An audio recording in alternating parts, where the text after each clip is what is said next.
प्रभात। आदर्श विद्या मंदिर झालावाड़ से मैं कुलदीप शर्मा। विषय विज्ञान, कक्षा सप्तम। इसके अंतर्गत सबसे पहले आज जब हम अपनी कक्षा आरंभ करते हैं, सभी भैया बहनों को पता होगा हम गायत्री मंत्र से करते हैं। मन ही मन 2 मिनट गायत्री मंत्र का उच्चारण करेंगे। गायत्री मंत्र के पश्चात सबसे पहले 16 सितंबर को सभी भैया बहनों ने ओजोन दिवस के रूप में मनाया था और इसमें बहुत अच्छा अपनी प्रतियोगिता में भाग लिया। और सभी भैया बहनों ने जो अपने निबंध और ड्राइंग के माध्यम से ओजोन परत का जो वर्णन सभी बच्चों ने किया है, उसके लिए मैं सभी को बहुत बहुत शुभकामनाएं देता हूं, बधाई देता हूं। जिन भैया बहनों ने प्रथम स्थान प्राप्त किया उनमें वंशिका कश्यप प्रथम बहन थी, जिसने बहुत बढ़िया अपना ड्राइंग बनाया और साथ साथ जो निबंध प्रतियोगिता में भी उन्होंने बहुत अच्छा अपना इंग्लिश के अंतर्गत निबंध ऐसे लिखा था। ऐसे ही सभी भैया बहनों ने और उनके माता पिता ने भी उनका सहयोग दिया। इसके लिए मैं इस प्रतियोगिता के माध्यम से आप सभी को बधाई देता हूं और आभार प्रकट करता हूं। इसके बाद है कि आज जो हमारा विषय है, उससे पहले एक नई जानकारी है। mynep.com पर अपना एक प्रमाण पत्र सभी भैया बहनों को डाउनलोड करना है अपनी कक्षा। और इस प्रकार से सारी जो है वो एक ऐप आएगा, उसके अंतर्गत मैं आपको पहले बता दूंगा कि किस तरीके से करना है। किसी को समस्या है तो एक प्रमाण पत्र है, वो आप सभी को डाउनलोड करना है। ये सभी भैया बहनों को अनिवार्य रूप से करना है।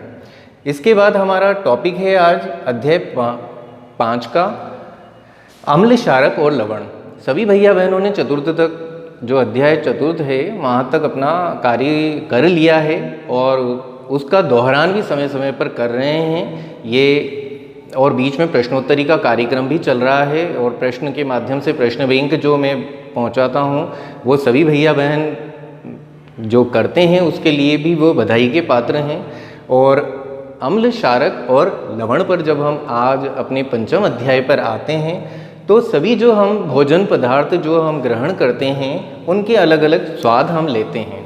उन स्वाद के अंतर्गत सबसे पहले खट्टे, मीठे, कड़वे और नमकीन टेस्ट हमें आते हैं।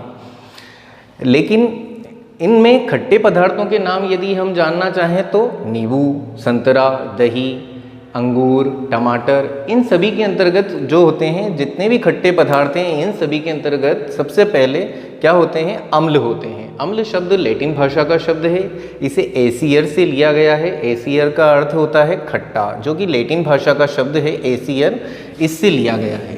किससे लिया गया है? एसियर से। और अम्ल क्या होते हैं? जो स्वाद में खट्टे होते हैं। अम्ल और क्षारक की परिभाषा, यहाँ हम अम्ल और क्षारक को परिभाषित रूप से लिखते हैं। अम्ल वे पदार्थ होते हैं जो कि स्वाद में खट्टे होते हैं, ये उसके गुण के आधार पर हम समझ सकते हैं। उदाहरण जैसे कि नींबू, दही और इमली। क्या इन सभी के अंतर्गत एक ही प्रकार का अम्ल होगा? नहीं, इन सभी के अंतर्गत अम्ल तो है, लेकिन उन सभी अम्लों के नाम प्रत्येक पदार्थ के अंतर्गत अलग अलग होते हैं। जैसे नींबू के अंतर्गत सिट्रिक अम्ल होता है और दही के अंतर्गत होता है लैक्टिक अम्ल। लैक्टिक अम्ल। इमली के अंतर्गत होता है टार्टरिक अम्ल।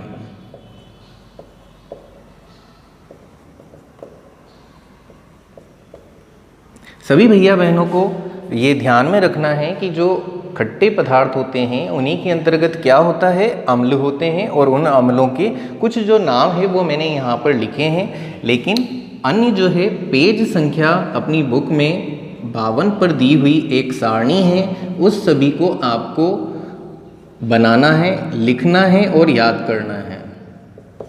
लिखना है और याद करना है। इनमें से मैं कुछ प्रश्न आपको बाद में पूछूंगा।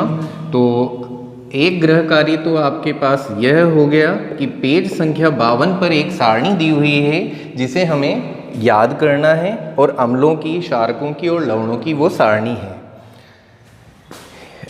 इसके बाद आता है वे पदार्थ जो कि स्वाद में कैसे होते हैं? कड़वे होते हैं और स्पर्श करने पर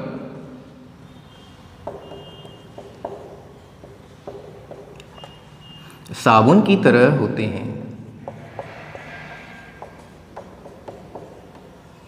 उनकी प्रकृति कैसी होती है? साबुन की तरह होती है। ये पदार्थ क्या कहलाते हैं? वे पदार्थ क्षारक कहलाते हैं। जैसे कि उदाहरण में दे दो NaOH, अर्थात इनके जो रासायनिक सूत्र हैं वो भी आपको ध्यान होने चाहिए, जैसे कि सोडियम हाइड्रोक्साइड,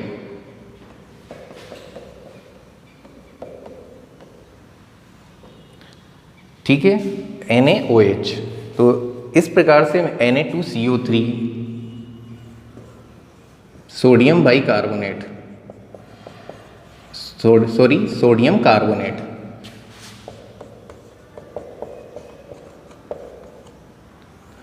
ये आपको लिखना है सूत्र के साथ ही कि वे पदार्थ जो स्वाद में कड़वे होते हैं और स्पर्श करने पर साबुन की तरह होते हैं, जैसे कि सोडियम हाइड्रोक्साइड और सोडियम कार्बोनेट, ये क्षारक होते हैं। क्षारकों की प्रकृति अम्ल से कुछ अलग होती है, जैसे कि हम यहाँ तुलनात्मक रूप से समझ सकते हैं। सबसे पहले स्वाद में देखते हैं तो ये खट्टे होते हैं और ये स्वाद में कड़वे होते हैं। इसके अलावा जो पदार्थों, भोज्य पदार्थों की बात हमने की है, जैसे नींबू, संतरा, इन सभी के अंतर्गत कौन सा अम्ल होता है? सिट्रिक अम्ल होता है। ये एक सामान्य जानकारी के रूप में भी हमें ध्यान होना चाहिए, सामान्य विज्ञान के तौर पर, कि नींबू में कौन सा अम्ल होता है। जब भी हम नींबू खाएं, नींबू का अचार जब हम खाएं, तो हमें ये ध्यान में रखना है, बार बार हमें दोहरान करना होगा। ये कोई हम इस नाम को कभी नहीं बोलते हैं, हम बोलते किस नाम को हैं? नींबू को बोलते हैं, इसलिए हमें ये नाम याद नहीं हो पाता है। लेकिन जब भी हम कोई नींबू को देखें तो हम सबसे पहले सिट्रिक अम्ल बोलें, नींबू नहीं बोलें, तो उससे क्या हमें ध्यान होगा। ऐसे ही दही को जब हम देखें तो बार बार हम क्या बोलें? दही का मतलब क्या है? लैक्टिक अम्ल, वो हमारे ध्यान में रखने की बात है। ऐसे ही इमली को जब हम देख रहे हैं या खा रहे हैं तो अम्ल का नाम क्या ध्यान में रखना है? टार्टरिक अम्ल। तो ये याद रखने का एक प्रक्रम है। ऐसे ही जैसे साबुन है, तो साबुन जब हम अपने उपयोग में लेते हैं तो वो क्या होता है? एक क्षारक होता है। इस प्रकार से हमने आज जो है ये अपना अध्याय प्रारंभ किया है, अध्याय पंचम, अम्ल और क्षारक। केवल आज हम अम्ल और क्षारकों पर ही चर्चा करेंगे और इनके गुणों के बारे में अध्ययन करेंगे, और हमने किया भी है। इसी प्रकार से ये जो सारणी है पेज संख्या 52 पर जो दी हुई है, इस सारणी को आप सभी भैया बहनों को अपने गृह कार्य में लिखना है और याद करके और भेजना है। धन्यवाद।